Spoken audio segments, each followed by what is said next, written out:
Dear students, I am AP and you are watching Good Ideas AP channel. Students, exercise 3.2 शुरू करने से पहले हम लोग मैट्रिसेस के ऊपर कुछ ऑपरेशंस करना सीखेंगे। इसमें सबसे पहले हम लोग सीखेंगे एडिशन ऑफ मैट्रिसेस, मतलब हम लोग दो मैट्रिसेस या दो से अधिक मैट्रिसेस को आपस में जोड़ना सीखेंगे। देखिए, हम लोग मैट्रिक्स ए लेते हैं, एग्जाम्पल के लिए कुछ भी लिख लेंगे मैट्रिक्स ए में, जैसे लिख लेंगे 3 5 9 7। इसी तरह से मैट्रिक्स बी भी ले लेते हैं, इसमें भी लिख लेंगे 2 8 9 6। और हम लोग ए और बी को आपस में जोड़ेंगे, ए और बी को जोड़ेंगे। तो कैसे लिखेंगे? सबसे पहले तो ए मैट्रिक्स को लिख लेंगे, फिर ऐड का साइन देंगे, बी मैट्रिक्स को लिख लेंगे।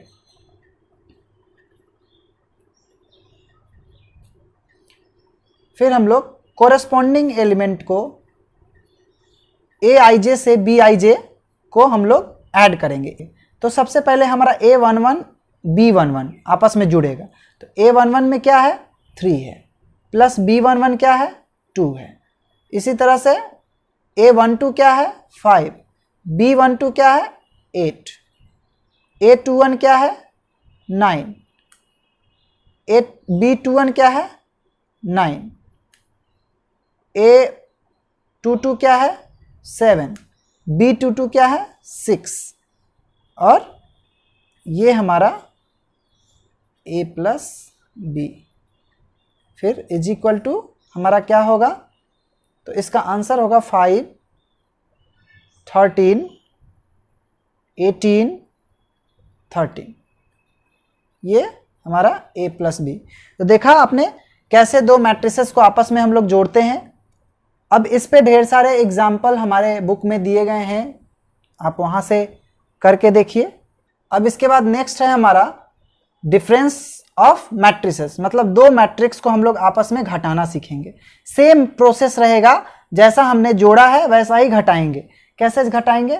तो हम लोग लिखेंगे a माइनस बी। अगर हमारे पास a माइनस बी क्वेश्चन में दिया गया रहेगा तो हम लोग a माइनस बी लिखेंगे। और उसके बाद सबसे पहले हम लोग क्या करेंगे? इक्वल टू का साइन देंगे और लिखेंगे a का एलिमेंट माइनस बी, बी का element 2 8 9 and 6।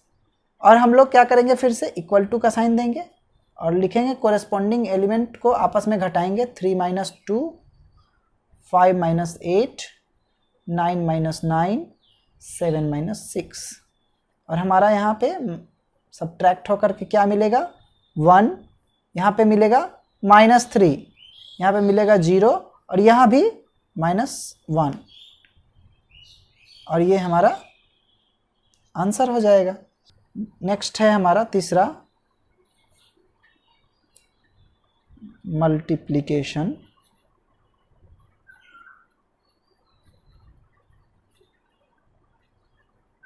Bye a scalar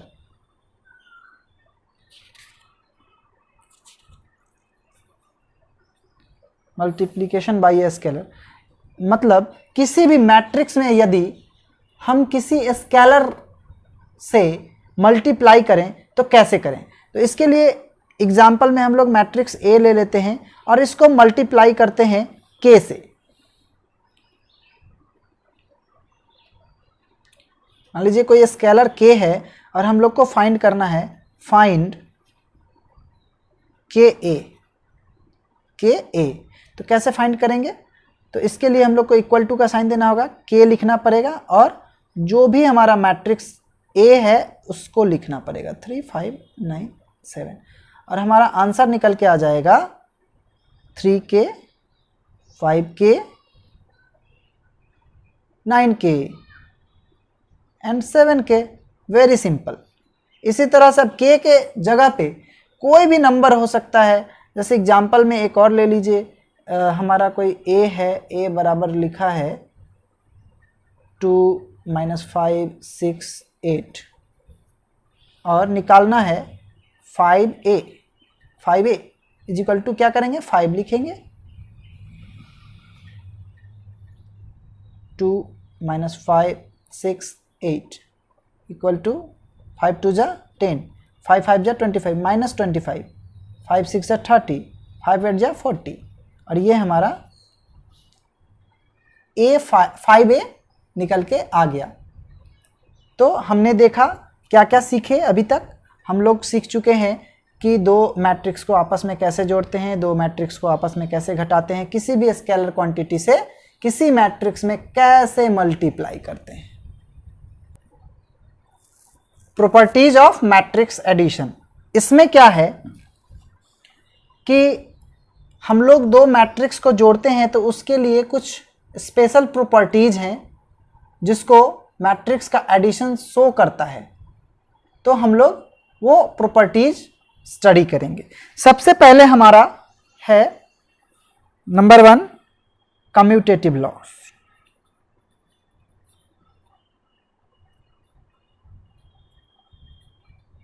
ये आप लोग शुरू से जानते आ रहे हैं कि कम्यूटेटिव लॉ क्या होता है, फिर भी मैं आप लोगों को थोड़ा सा बता देता हूं क्या होता है। इसमें सबसे पहले ए अगर बी के साथ जुड़ा है, ए यदि बी के साथ जुड़ा है तो ये बराबर होगा बी प्लस ए के। ए प्लस बी बराबर होता है बी प्लस ए के। ये हमारा कम्यूटेटिव लॉ है। आप दो मैट्रिक्स जो हमने पीछे एग्जाम्पल में कराए हैं, आप उसको उलट पलट के जोड़कर देख लीजिए, दोनों का आंसर सेम आएगा। ठीक इसी तरह से दूसरा है एसोसिएटिव लॉ।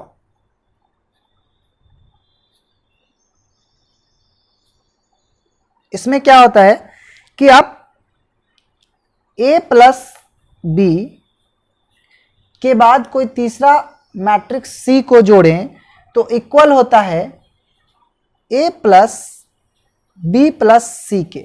मतलब अगर आप दो मैट्रिक्स A और B को पहले जोड़ लें फिर C को उसमें जोड़ें तो जो आंसर मिलेगा आपको, पहले B और C को जोड़ने के बाद उसमें अगर A को जोड़ते हैं तो उसके बराबर मिलेगा। समझ गए? मतलब A और B को जोड़ लें फिर C को जोड़ें या पहले B और C को जोड़ के फिर A को जोड़ें, दोनों आंसर आपको सेम मिलेगा। ये होता है हमारा एसोसिएटिव लॉ। पहला हमने सीखा कम्यूटेटिव लॉ, दूसरा एसोसिएटिव लॉ।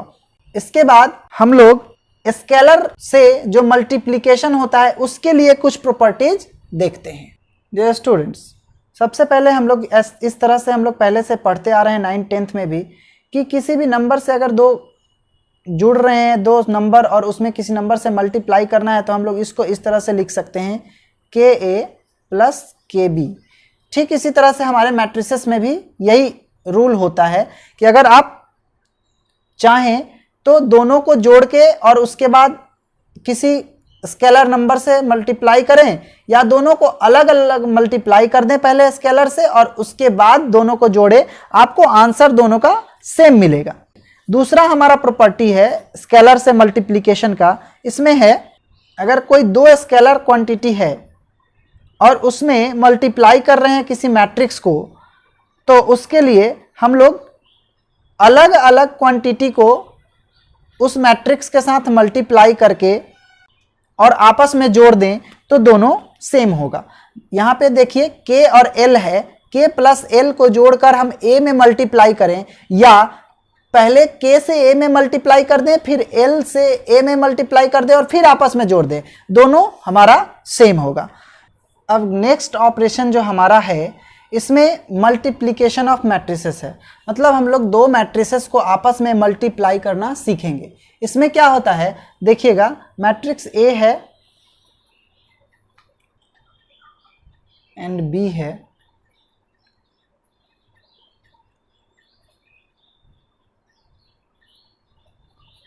एक चीज समझ लीजिए, इस मैट्रिक्स का ऑर्डर हमारा 2 × 2 का है और इस मैट्रिक्स का ऑर्डर भी 2 × 2 का है।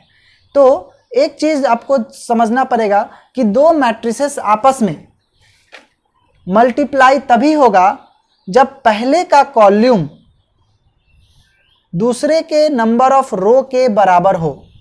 अगर पहले वाले मैट्रिक्स का नंबर ऑफ कॉलम दूसरे वाले के नंबर ऑफ रो के बराबर नहीं है तो मल्टीप्लाई करना संभव नहीं है।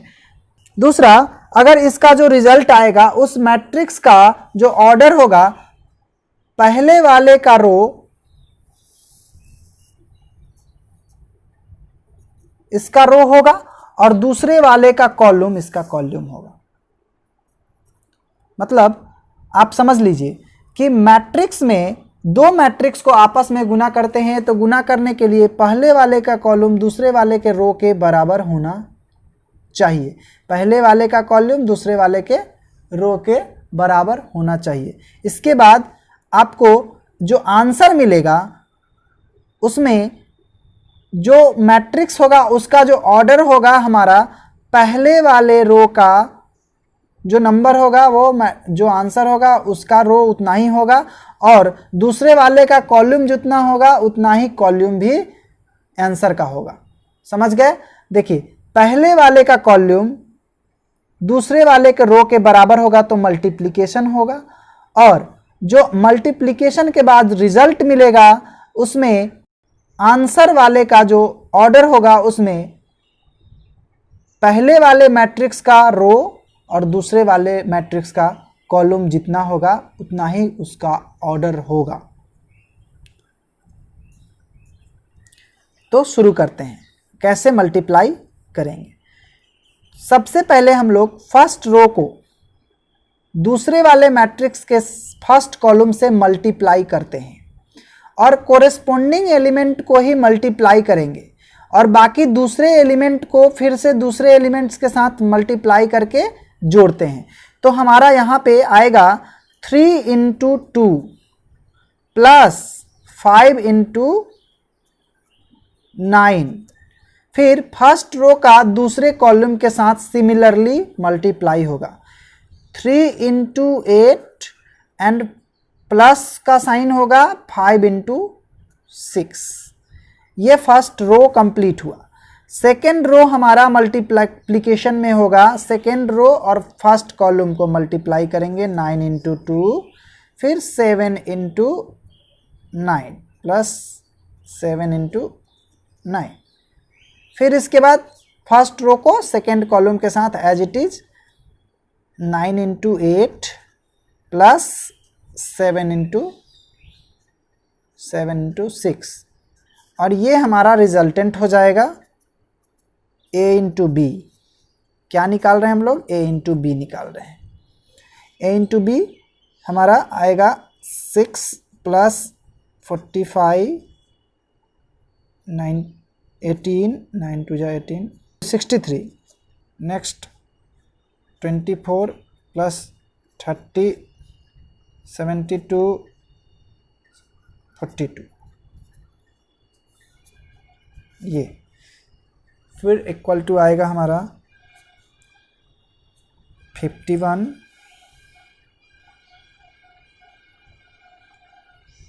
81 54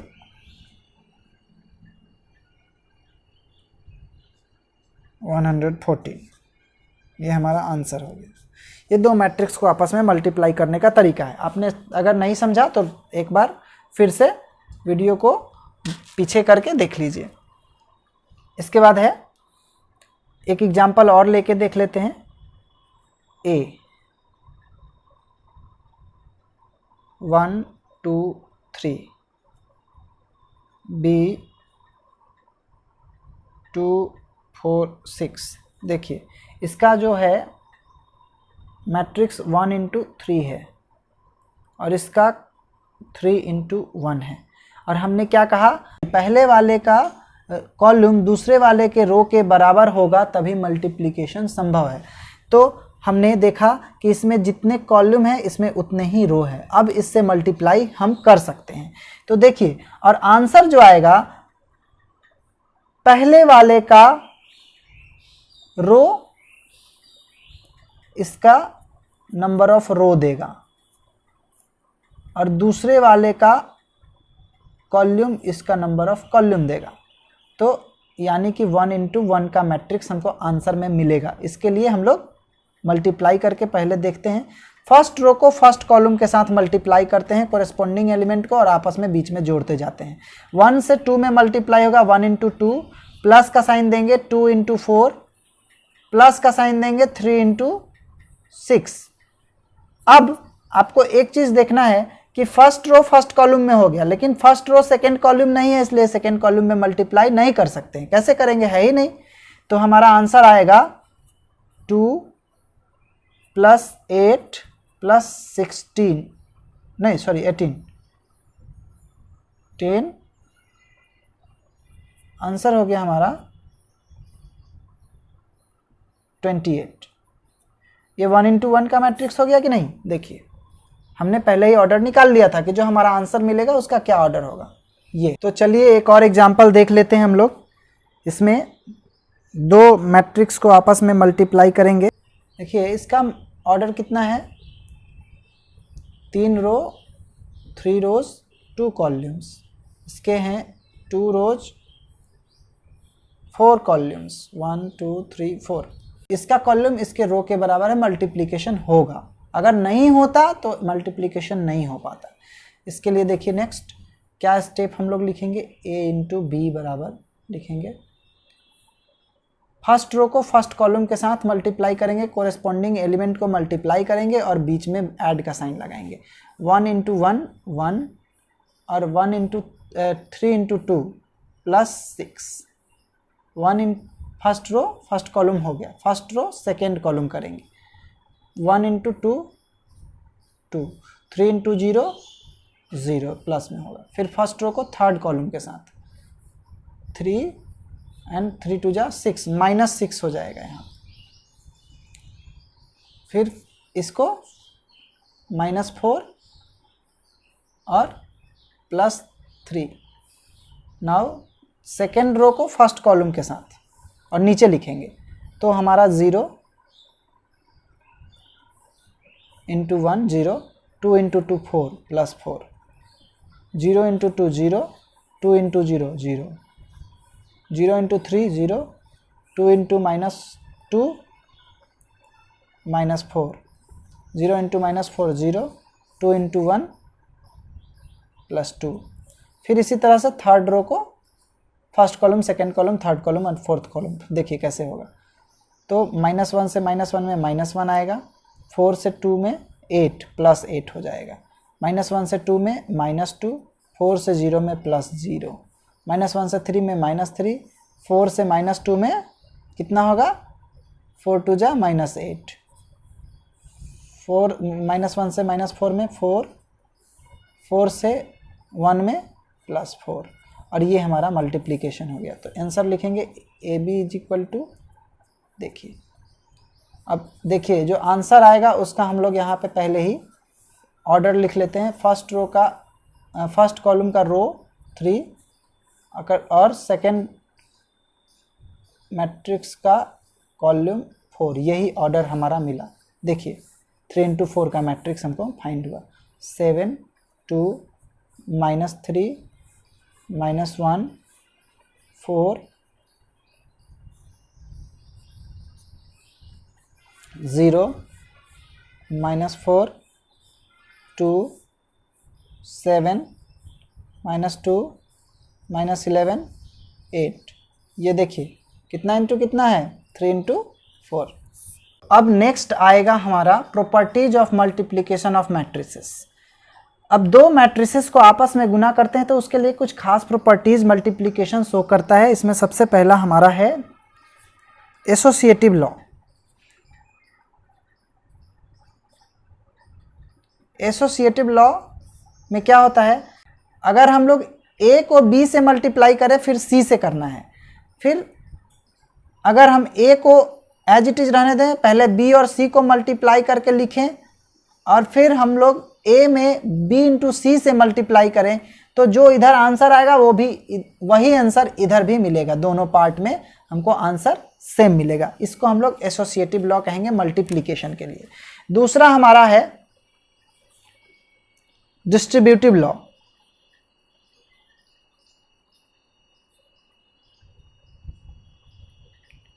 इसमें क्या होता है कि अगर आपको a से मल्टीप्लाई करना है b प्लस सी में, तो आप इक्वल टू लिख सकते हैं a into B plus a into C. समझ रहे हैं? a into B, a into C. हाँ, एक और चीज, ये कम्यूटेटिव लॉ नहीं फुलफिल करता है।